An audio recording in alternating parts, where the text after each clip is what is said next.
Hello, in front of me I've got Samsung Galaxy Tab S9 FE Plus.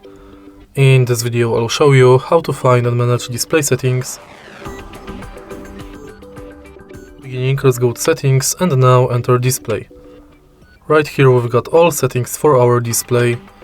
Let's start with the top of the list where you can change display mode between light and dark. And in dark mode settings we can schedule the dark mode.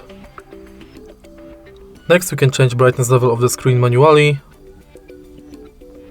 or via adaptive brightness. Next we can change motion smoothness between standard and adaptive.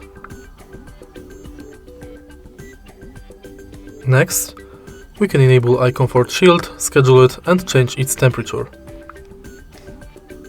Then we can change screen mode between vivid and natural. Change font size and style.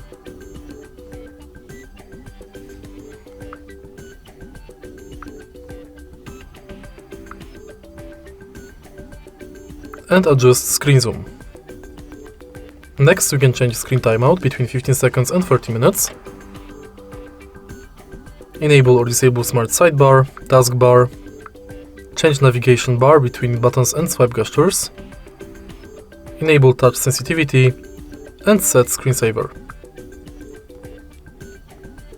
And that's basically it for display settings. If you find this video helpful, please leave like, comment and subscribe.